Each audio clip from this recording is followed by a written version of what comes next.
Olá, tudo bem? Seja bem-vindo ao meu canal, eu me chamo Josué, é muito bom ter você aqui conosco. Gente, eu quero agradecer a todos que têm chegado aqui, que têm se inscrito no nosso canal, isso é muito bom, isso é muito motivador e tudo isso para a honra e a glória do Senhor. Eu atribuo tudo isso à glória do Senhor, é tudo pela graça. Hoje nós estamos aqui para estudarmos sobre o rei Acasias. Aparentemente a lição ela apresenta uma lição rápida, até porque ele apresenta aqui a história, o final da vida do rei Acasias. Ela é demonstrada basicamente em um capítulo, mas como nós veremos, tem muito a nos ensinar. Antes de mais nada, se você está chegando aqui agora, é novo no canal, eu quero pedir para você se inscrever no nosso canal, aqui embaixo, clicando nesse botãozinho vermelho. Você nos ajuda muito, o YouTube, o algoritmo do YouTube entende, né? Que o conteúdo é relevante, vai compartilhar automaticamente para outras pessoas. Se for bom e acrescentar alguma coisa para você, o que nós iremos falar aqui, você pode nos ajudar ainda mais compartilhando esse vídeo para mais pessoas nos seus grupos de WhatsApp e por aí vai. Amém? Então tome posse da sua revista. Assim, eu já estou com a minha aqui. Nós estaremos compartilhando alguns slides com você. Lembrando que também esse slide fica disponível lá no canal que nós criamos no Telegram para compartilhar, não cobramos nada, é justamente para ajudar mesmo de todos os meios possíveis, tá bom? Se você se interessar, o link está na descrição aqui abaixo do vídeo, você clica lá, entra no canal, baixa e usa aí para a sua aula, ou para uso pessoal mesmo. Então, vamos lá. A nossa aula, o reinado de Acasias, ela tem o seu texto áureo no Salmo de número 7, versículo 9, que diz: "Tenha já fim a malícia dos ímpios, mas estabeleça-se o justo, pois tu, ó justo Deus, provas o coração e a mente." A verdade prática nos informa que a coragem de Elias é exemplo e incentivo para os que são chamados a pregar e a exortar segundo a palavra de Deus, independentemente de classe, raça ou credo.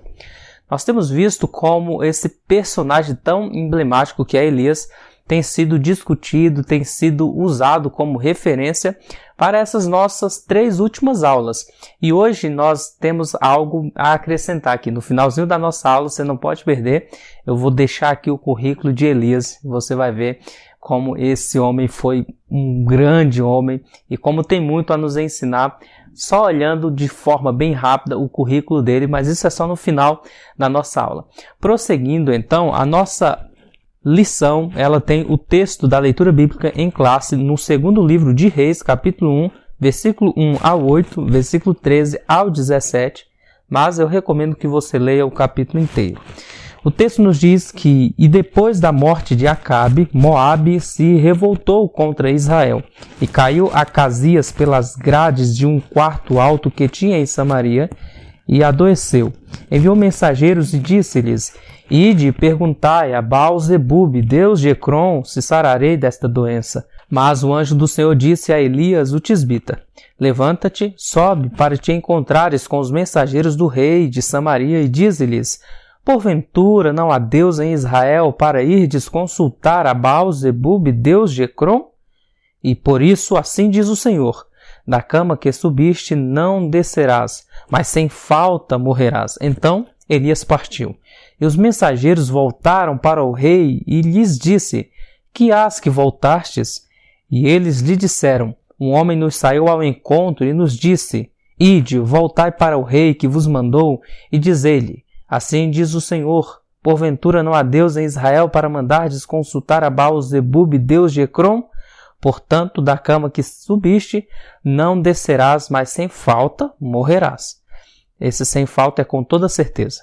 E ele lhes disse: "Qual era o traje do homem que vos veio ao encontro e falou estas palavras?" Versículo 8.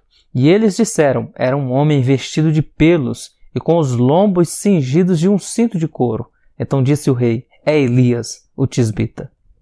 E tornou o rei a enviar outro capitão dos terceiros 50, com os seus 50. Então subiu o capitão de 50 e veio e pôs-se de joelhos diante de Elias e suplicou-lhe e disse-lhe: "Homem de Deus, seja peço-te, preciosa aos teus olhos a minha vida e a vida destes 50 teus servos. Eis que fogo desceu do céu e consumiu aqueles 2 primeiros capitães de 50 com os seus 50. Porém, agora seja preciosa aos teus olhos a minha vida. Então o anjo do Senhor disse a Elias, desce com este, não tenha medo, ou não temas. E levantou-se Elias e desceu com ele ao rei. E disse-lhe, assim diz o Senhor, por que enviastes mensageiro a consultar Baal-zebub, deus de Ecrom? Porventura não há Deus em Israel para consultar a sua palavra? Portanto, esta cama, a que subiste, não descerá, mas certamente morrerás. Assim, pois, morreu conforme a palavra do Senhor que Elias falara, e Jorão começou a reinar no seu lugar.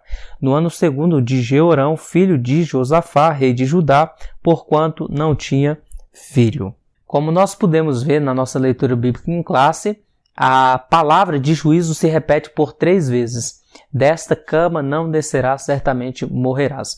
Isso implica em que, quando Deus fala, Ele cumpre com a sua palavra. A nossa lição tem um objetivo geral, que é ressaltar a imprescindibilidade de se ter um relacionamento íntimo com Deus. Isso é demonstrado no fato de Elias receber a revelação de que o rei de Samaria, Acasias, havia enviado mensageiros a Ecrom consultar Baal-zebub. Então a intimidade de Elias com Deus fez com que ele fosse sensível à voz de Deus, que revelou a atitude de Acasias. Nossa lição tem 3 objetivos específicos, que é, em primeiro lugar, descrever a idolatria e a infidelidade de Acasias. Em segundo lugar, assinalar a coragem de Elias. E em terceiro, identificar as consequências dos atos de Acasias. Muito bem. Nós podemos então notar esse subsídio bíblico introdutório que vai nos apresentar algo sobre Baal-zebub. Por vezes, esse nome tem sido tradicionalmente considerado como uma corruptela intencional de Baal-zebub, que é chefe Baal, identificado na literatura ugarítica como o senhor do mundo inferior. Isso explica a forma grega usada em Mateus 10:25 e 12:24. Em outras passagens do Novo Testamento aparece a forma Beelzebub, e o título é atribuído a Satanás. Zebub significa moscas. No caso de ser um título elogioso, talvez indique a habilidade de afastar moscas transmissoras de doenças e infecções. Comentário Bíblico Histórico Cultural, página 397. Interessante que, por mais que essa nomenclatura, Baal-zebub, ou Beelzebub no Novo Testamento, tenha essa implicação de senhor das moscas, como uma expressão pejorativa, em Ecrom, essa divindade era adorada com a intenção de receber cura, de receber milagres. Quando o Acasias envia mensageiros, ele não vai com a intenção de obter cura, mas com a intenção de receber a resposta se ele seria curado ou não. Então, esse subsídio bíblico introdutório aí é bem relevante para que nós entendamos qual que é, mesmo que de forma superficial, a que divindade Acasias está recorrendo, quando na verdade ele deveria recorrer ao Senhor da vida, que era o Deus de Elias. Nossa introdução ela vai girar em torno disso, então nós cumprimos o objetivo aqui já da introdução da nossa aula. Vamos para o nosso primeiro tópico, que é dividido em 3 subtópicos: o reinado marcado pela idolatria. Um reinado marcado pela idolatria. Em primeiro lugar, nós temos o subtópico que vai falar o Deus de Acasias, que é basicamente o que nós acabamos de falar. E, em segundo lugar, Acasias segue os passos de seus pais e veremos como é importante o poder do exemplo. Nosso comportamento, ele marca mais as pessoas do que nossas palavras. Por exemplo, digamos que você tenha uma liderança, tenha um pastor que tenha pregado para você durante toda a sua vida. Vamos chutar um número hipotético de 20 anos. Seu pastor prega para você ou você prega para alguém durante 20 anos e nesse período muitos sermões foram ditos, boas palavras foram ministradas, e se você parar para conversar com alguém depois de 20 anos que ministrou a ela ou que foi ministrado por ela, Se você perguntar o que foi dito nesse tempo todo, muita coisa ficou perdida pelo caminho, muita pregação ficou perdida pelo caminho. Mas se nesse período de tempo você tiver tido um mau comportamento, por exemplo, uma traição, você traiu sua esposa, ou essa suposta liderança sua traiu, é só um exemplo hipotético, tá? As pregações ficarão no esquecimento, mas a prática do adultério não, porque o nosso exemplo grita mais alto a nossa consciência ou a consciência daqueles que nos observam do que nossas palavras. É justamente isso que nós podemos notar no segundo subtópico que nós iremos falar sobre os pais de Acasias, que era justamente Acabe e Jezabel. Mas vamos por parte. O Deus de Acasias. Vale a pena salientar aqui o nome de Acasias. O nome do rei Acasias ela tem um significado bom. Significa Javé ou Yavé, Yahu mantém ou possui. Dava a ideia de que a divindade, o Deus Todo-Poderoso, no nome de Acasias, detinha o poder. Não sabemos como que ele teve esse nome, se foi por influência de Acabe, né? Não sabemos em que período isso ocorre, mas ele tem um bom nome. Mas o simples fato de se ter um bom nome não diz tudo, porque há pessoas que têm um bom nome, ou seja, um nome bom, mas o seu comportamento é ruim. Mais importante do que o nome que nos dão é como nós nos comportamos com relação ao nome que temos. Por exemplo, ser chamado de cristão é uma coisa boa, porque deriva de Cristo. Mas nem toda pessoa que se chama cristão ou cristã tem um bom comportamento. Então nós temos que tomar cuidado com isso. Prosseguindo, o texto vai nos falar em 1 Reis 22, 52 ao 53, que ele, Acasias, fez o que era mal perante o Senhor, porque andou no caminho de seu pai, como também no caminho de sua mãe, e no caminho de Jeroboão, filho de Nebate, que fez Israel pecar, cultuou Baal e adorou, provocando o Senhor Deus de Israel a ira, conforme tudo quanto seu pai havia feito. Justamente isso que nós temos falado. Ele teve maus exemplos e ele seguiu esses maus exemplos. É verdade que as influências, as companhias influenciam muito, mas isso não é regra, porque nós iremos ver aqui nessa aula ainda que Samuel cresceu num ambiente de prostituição, de rebelião, mas ele optou por ser diferente. Ele estava no cenário onde havia maus exemplos, que era Ofni e Finéias, os filhos de Eli, mas ele decidiu ser diferente, ele decidiu seguir ao Senhor. Então nós não podemos jogar tudo nas costas daqueles que são maus exemplos para nós.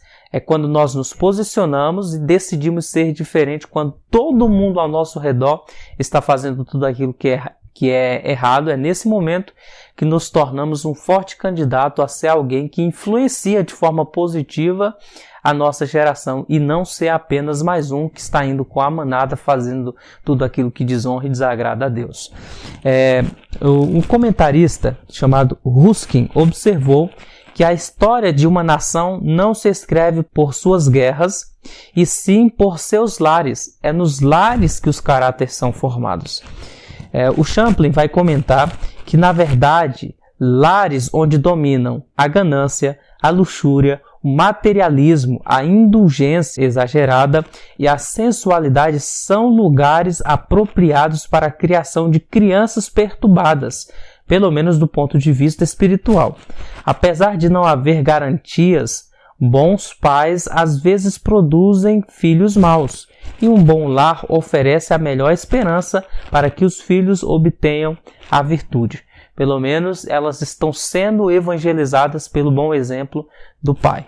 Veja a seguir essa tela aí. Do seu lado direito nós temos um pai, né, ou pelo menos a representação de um pai e de uma criança.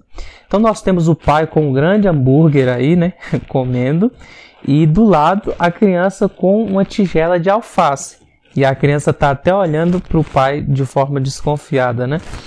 Porque é justamente isso. Nós vivemos uma geração onde as pessoas ensinam, ou pelo menos pretendem ensinar o correto para a criança, seja saudável. coma alface.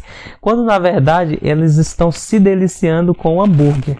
Então, nossas palavras não condizem com o nosso comportamento quando eles se contradizem em si, né? Era justamente isso que nós podemos pontuar em aula também sobre a questão do bom exemplo. Ele é mencionado na Bíblia, Acasias, como um rei que fez o que era mal aos olhos do Senhor e imitou Acabe, Jezabel e Jeroboão. No seu curto reinado de apenas 2 anos, conseguiu superar a maldade de seus antecessores. Os erros ou as más condutas cometidas por nossos antecessores não devem ser repetidas, que é justamente isso que nós devemos pensar e trazer para a nossa discussão, para a nossa conversa com os nossos alunos e em vida, na nossa prática diária. Onde alguém errou, eu posso acertar ou posso errar também. Eu penso e digo, já tenho dito isso aqui várias vezes em aula, que o verdadeiro sábio não é aquele que precisa passar pela mesma dor do outro, pelo mesmo erro do outro para obter experiência, mas observando os acertos e os erros do outro, e aí você filtra o que é bom e você imita, filtra o que é mal e deixa de lado, se comporta de forma diferente. Tá bom? Combinado? Prosseguindo então, nosso segundo tópico, Elias desafia a adoração a Baal. E esse Baal aqui é o Baal Zebub, não o Baal Haddad, que foi confrontado em 1 Reis 18. Esse tópico é dividido em 3 subtópicos também. A corajosa intervenção de Elias, se posicionar custa caro, guarde isso no seu coração. Em segundo lugar, a resposta de Elias aos soldados do rei. E, em terceiro lugar, o ministério de fogo. Vamos por parte. Uma corajosa intervenção de Elias.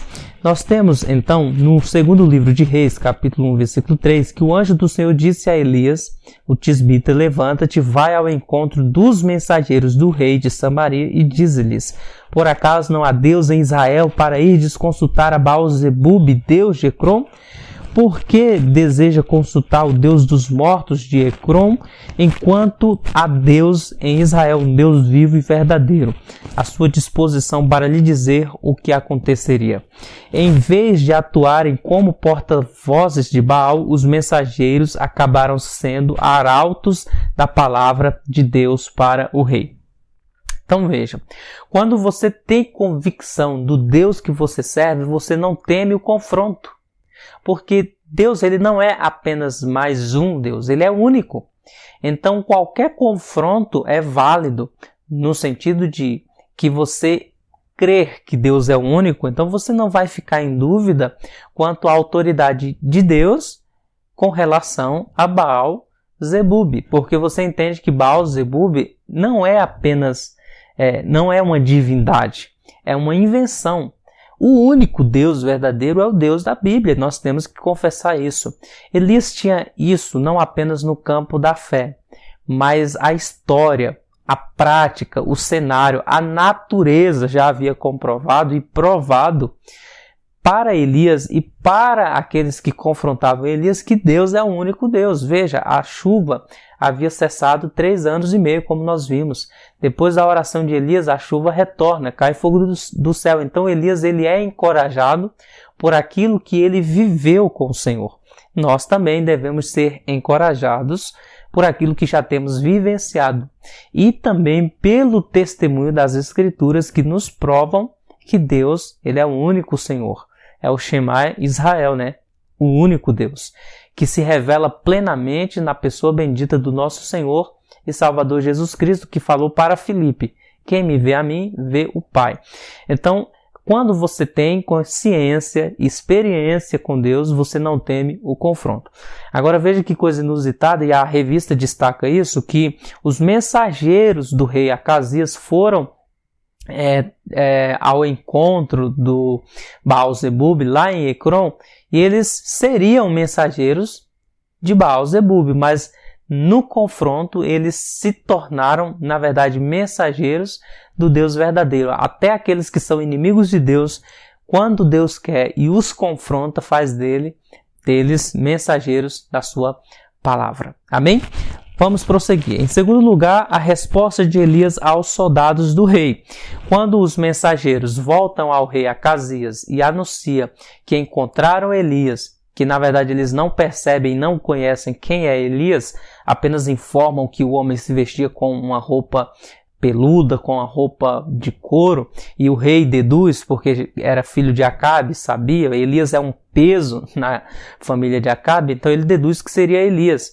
Então quando ele recebe a mensagem de que iria morrer, então ele envia soldados à busca de capturar Elias para trazer a sua presença. E aí eu chamo a sua atenção que quando o rei ficou sabendo da profecia, isso está no versículo 9 ao 13, enviou em 3 ocasiões diferentes um oficial com 50 soldados para conduzir Elias ao palácio. É significativo, então, gente, aqui olhe para mim aqui rapidinho, que nas 2 primeiras ocasiões, quando os soldados os capitães vão até Elias com a mensagem, a ordem, desce porque o rei te chama, Elias responde com fogo. Elias ora e cai fogo do céu e consome aqueles homens que de certa forma está confrontando não só Elias, mas a Deus. E aí eu chamo a sua atenção porque é significativo, seja como for, que Jesus, e aí nós estamos falando do Novo Testamento, tenha rejeitado tais julgamentos de incrédulos como indignos do ofício dos apóstolos. Em Lucas 9, versículos 54 ao 53, nós podemos ver que os discípulos, vendo isso, Tiago e João perguntaram: Senhor, queres que mandemos descer fogo do céu para consumir? Provavelmente com o exemplo e o episódio de Elias em mente. Jesus, porém, voltando-se, repreendeu e disse: Vós não sabeis de que espírito sois?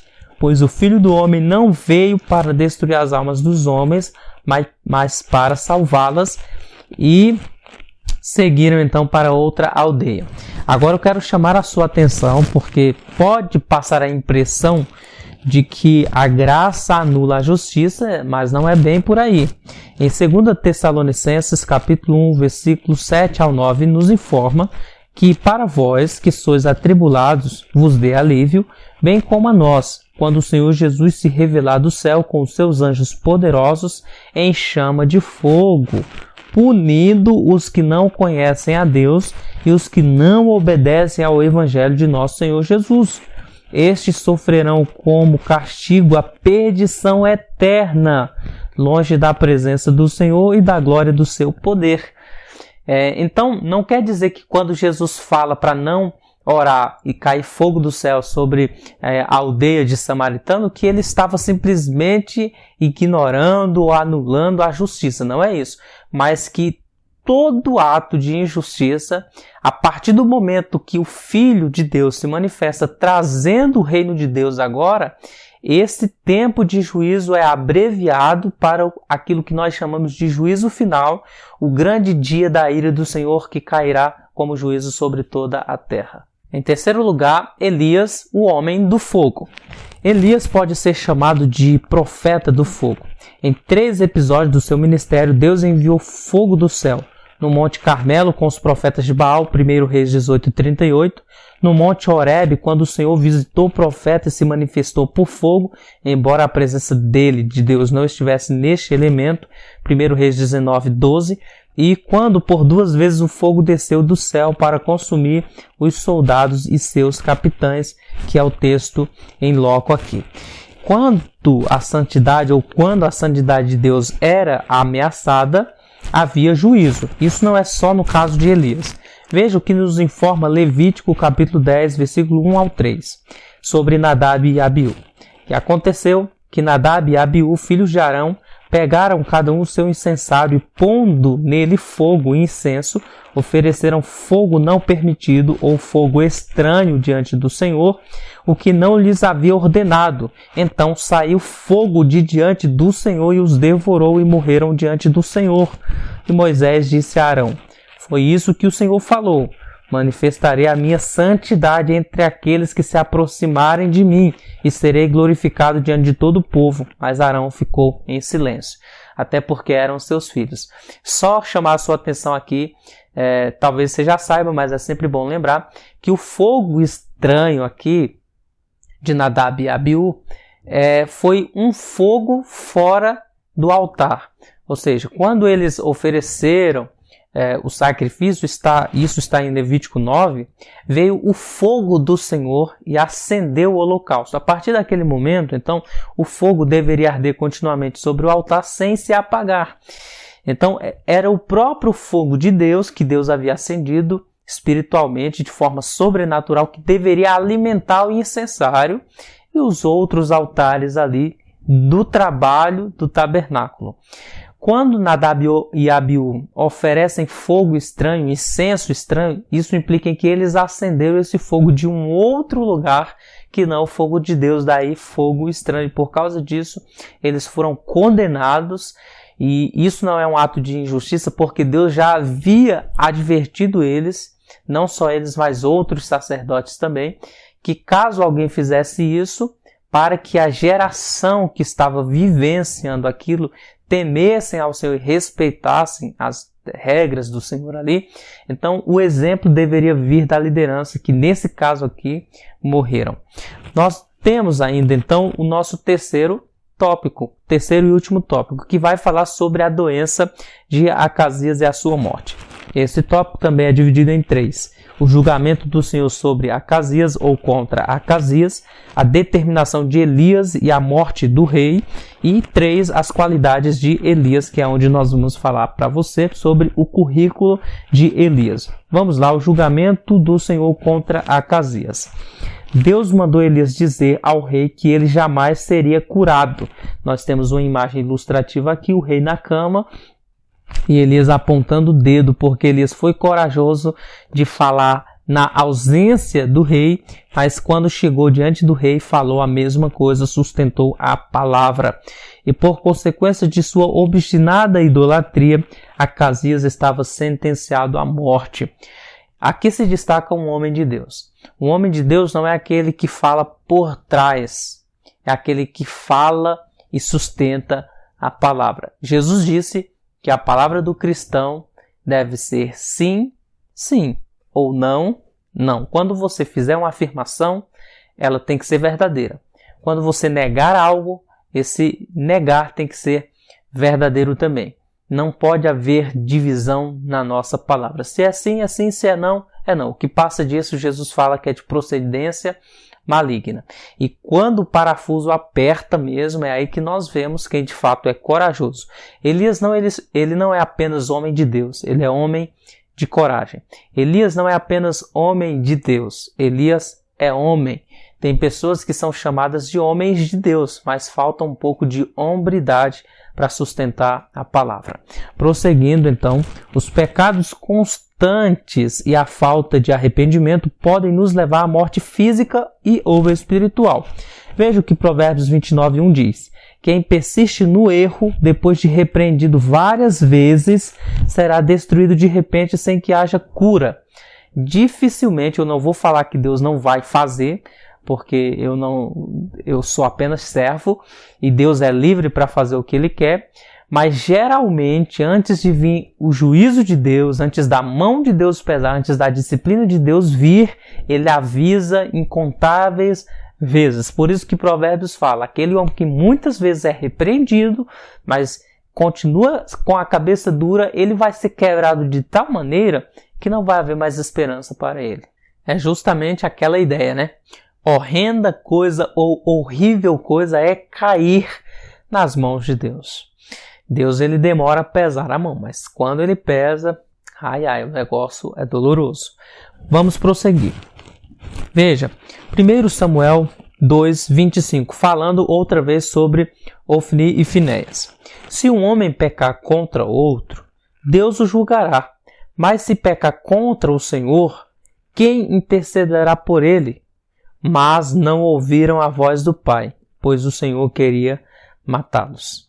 Foram repreendidos, ignoravam a repreensão do pai, por esse motivo Deus iria julgá-los. 2. A determinação de Elias e a morte do rei. O profeta não titubeou em repetir o que já havia dito anteriormente aos mensageiros de Acasias. Desta cama que subiste não descerás, mas certamente morrerás, segundo Reis 1:16, parte B. E tudo isso aqui é consequência do pecado da idolatria. Veja o que o profeta Ezequiel nos informa no capítulo 14, versículo 1 a 8, sobre o problema da idolatria. Então, alguns dos anciãos de Israel vieram a mim e se assentaram. E a palavra do Senhor veio a mim. Filho do homem, estes homens deram lugar no coração aos seus ídolos e puseram o tropeço da sua maldade diante deles mesmos. Devo eu ser consultado por eles? Versículo 4. Portanto, fala com eles e dize-lhes: assim diz o Senhor Deus, aquele da casa de Israel que der lugar no coração aos seus ídolos e puser o tropeço da sua maldade diante de si, e for ao profeta, eu, o Senhor, haverei de responder-lhe conforme os seus muitos ídolos. Verso 5. Para que possa conquistar o coração da casa de Israel, que se distanciou de mim por causa de seus ídolos. Portanto, dize à casa de Israel, assim diz o Senhor Deus, convertei-vos e deixai os vossos ídolos, desviai o rosto de todas as vossas abominações.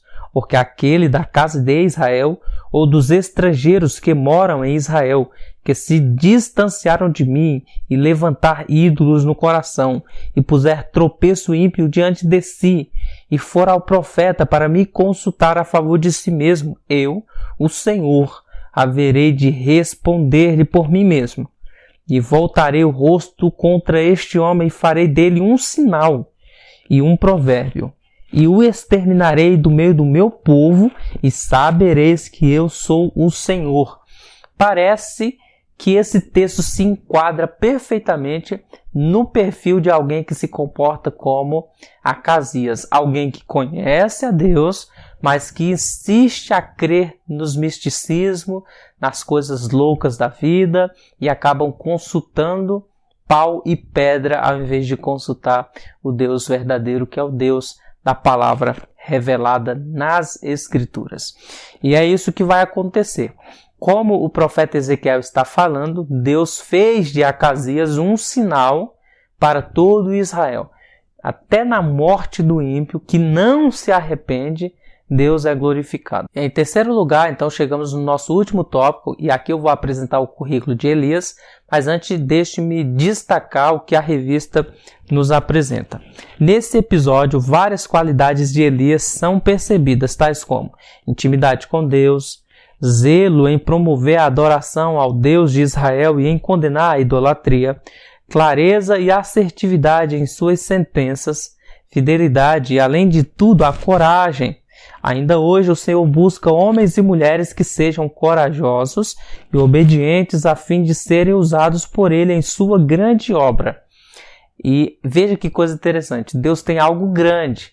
Agora a pergunta que não deixa calar é: será que nós temos coragem para nos submeter a essa grande obra que Deus propõe para nós? Uma ótima coisa a se pensar. Vamos então ao currículo de Elias. Elias tem pontos fortes e frutos. Em primeiro lugar, foi o profeta de Israel mais famoso e dramático. Em segundo lugar, predisse o começo e o final de uma grande seca de 3 anos. 3. Foi usado por Deus para ressuscitar um menino. 4. Representou Deus em uma prova de forças com os sacerdotes de Baal e Azera. 5. Apareceu com Moisés e Jesus na cena da transfiguração no Novo Testamento. Então não é para qualquer um. Esses são pontos fortes e frutos de Elias. Em segundo lugar, debilidades e enganos. Primeiro, decidiu trabalhar sozinho e pagou por isso com isolamento e solidão. Trabalhar sozinho não é uma ótima coisa, não é uma coisa boa. Em segundo lugar, com o pavor de Jezabel, quando ameaçou a sua vida, ele fugiu. Lições da sua vida. Primeiro, nunca estamos tão perto do fracasso como em nossos momentos de maior glória ou maior vitória. Vemos isso em Elias. Em segundo lugar, nunca estamos tão sozinhos como parece. Deus sempre está conosco. Elias na caverna debaixo do zimbro. Em terceiro lugar, Deus fala com maior frequência em sussurros persistentes que em gritos. Enquanto Deus sussurra, Ele nos arranca da depressão e da caverna onde nós queremos encerrar o ministério. Dados gerais de Elias. Nasceu em Gileade, ocupação profeta, mas sempre se autonomeava servo do Senhor. E em terceiro lugar, teve como contemporâneos Acabe, Jezabel, Acasias, Obadias, Jeú e Azael. Então essas são algumas qualidades de Elias, é um currículo de um homem de Deus. Chegamos então, gente, na conclusão da nossa aula e eu quero ler aqui com você a conclusão da nossa revista que diz o seguinte: o reinado de Acasias foi marcado pela idolatria e pela infidelidade para com Deus. Ele fez o que era mal aos olhos do Senhor ao consultar outros deuses sobre o seu futuro. Era idólatra e infiel para com os mandamentos de Deus. Elias foi o profeta que confrontou as transgressões de Acasias e por esse motivo quase foi preso. Todavia, seguiu em frente, cumpriu a sua missão e honrou a Deus. É isso, gente. Que Deus abençoe a sua vida. Espero que essa aula tenha sido abençoadora para você. Amém? Eu vou deixar aqui 2 vídeos para você, como indicação, para que depois desse vídeo você possa assistir esses 2 vídeos aqui. Eu tenho certeza que serão abençoadores para você, tá bom? Um beijo fraterno no seu coração. Que Deus abençoe a sua vida e até o nosso próximo encontro. Tchau, tchau.